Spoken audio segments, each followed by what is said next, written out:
Hello friends, welcome back to my channel. और आज के वीडियो में हम बात करेंगे फेफड़ों में होने वाले विभिन्न प्रकार के संक्रमण के बारे में, इन्फेक्शंस के बारे में, जिसमें कि बैक्टीरियल इन्फेक्शन, प्रमुखता से इसके बारे में डिस्कस करेंगे।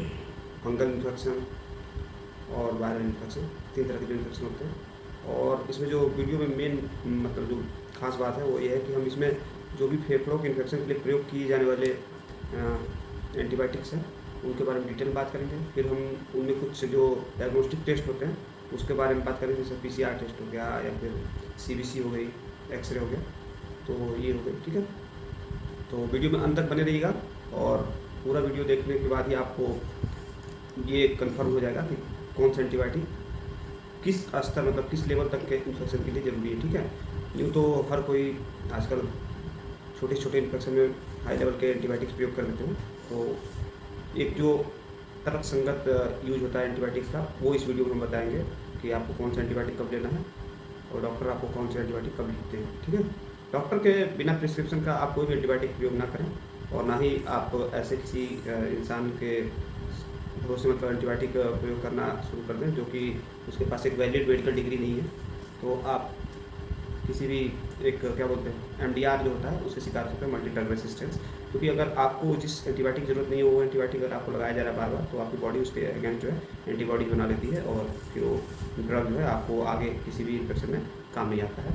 तो चलिए शुरू करते हैं। उससे पहले आपको ये बता दें कि आप अगर हमारे चैनल पर नए हैं तो प्लीज़ हमारे वीडियो को लाइक, शेयर और चैनल को सब्सक्राइब जरूर करें ताकि आपको फ्यूचर में जो भी हम वीडियो बनाएं वो आपको मिलती रहे। तो चलिए शुरुआत करते हैं। सबसे पहले जो हम शुरू करेंगे वो ये है कि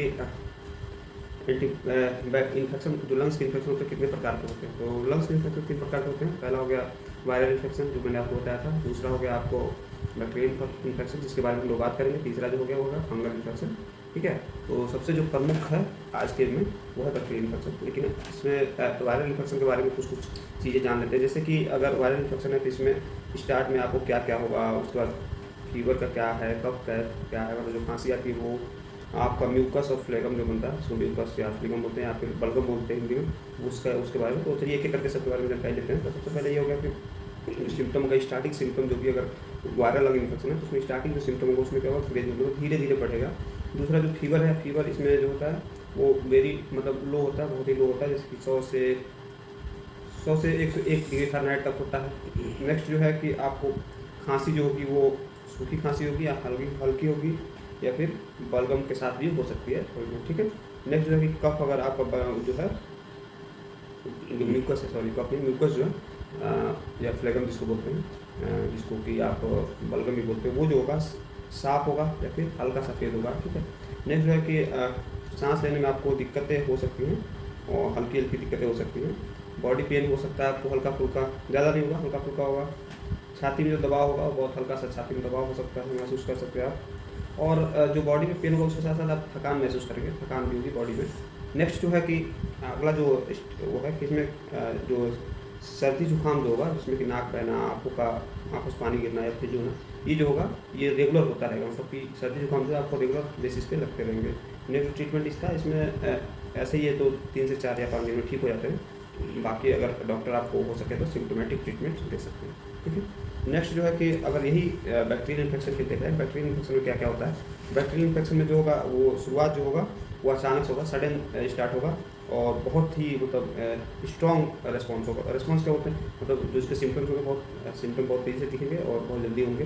दूसरा जो होगा इसमें बुखार जो होगा तेज़ बुखार होगा, 102 डिग्री से फ़ारेनहाइट से स्टार्ट होगा। और जो इसका बलगम होगा गाढ़ी पीली हरी जो होता है, मतलब कि हरी या पीली कलर की हो सकती है और गाढ़ी होगी, चिपचिपा टाइप की होगी बहुत ज़्यादा, ऐसे नहीं कि फ्लो वाली नहीं होगी, वो स्मूथली निकलने का भी नहीं लगेगा कि कुछ चिपचिपा सा छाती में मतलब जकड़न जैसा हो रहा है अगर आप जब खांसेंगे तो।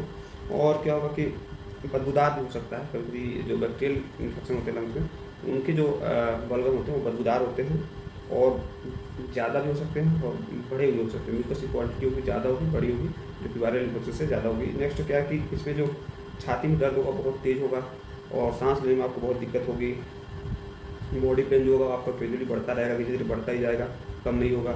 नेक्स्ट जो है कि इसमें जो सर्दी जुकाम है, जो छींके आना ये सब ये आमतौर पर नहीं होते हैं और इसमें जो ट्रीटमेंट का प्रोसेस अगर डॉक्टर चल करते हैं तो एंटीबायोटिक शुरू कर सकते हैं। इससे अगर आपका लो ग्रेड का ट्रीटमेंट है, इन्फेक्शन है, तो उसमें आपको वो टैबलेट्स या कैप्सूल्स जो होती है लो ग्रेड वाली उनसे स्टार्ट किया जाता है। फिर मॉडरेट होगा तो मॉडरेट के हिसाब से इंजेक्शन और टैबलेट्स ओरल जो होते हैं उस पर जाएंगे मेडिकेशंस, या फिर उससे भी अगर ज़्यादा सीवियर हो जाएगा उसमें ग्राम नेगेटिव जो बैक्टीरिया के लिए ट्रीटमेंट के लिए जो एंटीबायोटिक्स होते हैं वो प्रयोग किया जाता है, और वो सभी के सभी ड्रिप के द्वारा या फिर इंजेक्शन के द्वारा आईवी हॉस्पिटल सेटअप में दिया जाता है। ठीक है, तो सब चलिए शुरू करते हैं। इसमें डायग्नोस्टिक टेस्ट क्या क्या होते हैं।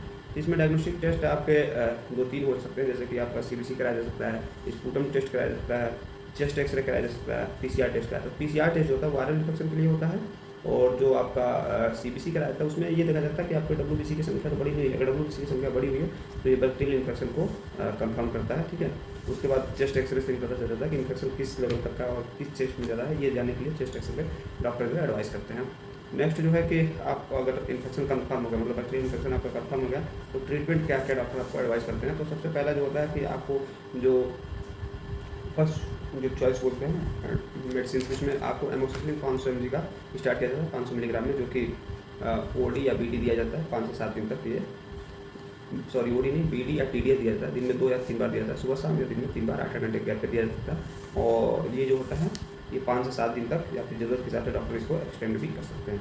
नेक्स्ट जो एंटीबायोटिक यूज़ करते हैं वो एजिथ्रोमाइसिन का यूज़ करते हैं, जो कि इसका फेमस ब्रांड है, अजिथ्राल के नाम से मिलता है। ये 250 और 500 के mg में उपलब्ध है मार्केट में। जो 500 का होता है, 500 का टेबलेट होता है वो वंस पर डे दिया जाता है, मतलब कि दिन में एक ही बार दिया जाता है, और लगभग 5 से 7 दिन तक इसकी 3 से 5 दिन तक इसकी डोजिंग होती है। ठीक है, नेक्स्ट जो एंटीबायोटिक इसमें प्रयोग है वो डॉक्सीसाइक्लिन होता है, जो कि टैबलेट्स और कैप्सूल दोनों के फॉर्म में आता है, और इसको डॉक्टर जो है OD या BD 5 से 15 दिन तक देते हैं।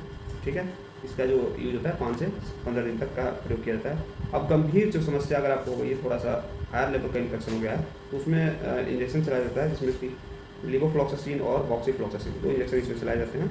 और इन दोनों में एक और होता है सेफ्ट्रैक्सोन। ये 3 तरह के इंजेक्शन चलाए जाते हैं, लिवोफ्लॉक्सासिन, मॉक्सीफ्लॉक्सासिन और सेफ्ट्रैक्सोन। तो जो लिवोफ्लॉक्सासिन होता है वो 250 mg का आता है, वो दिन में एक बार चलाया जाता है, और या 500 या 750 mg होता है वो एडल्ट में चलाया जाता है। 500 या 750 मतलब 750 mg होता है वो एडल्ट में दिन में एक बार चलाया जाता है, और इसका जो कोर्स होता है वो 5 से 7 दिन तक का होता है। इसके साथ से जो इसको अगर लगाने का तरीका ये होता है कि जो इंजेक्शन होता है इसको ड्रिप में 100 ml की बॉटल आता है उसके अंदर डाल के चलाया जाता है। अगला जो होता है कि मॉक्सीफ्लॉक्सासिन जो होता है टैबलेट होता है, और या इंजेक्शन भी होता है इसका। तो ये जो होता है 400 mg में आता है और दिन में 2 बार लगाया जाता है। ये क्या होता है कि ब्रॉड स्पेक्ट्रम एंटीबायोटिक है।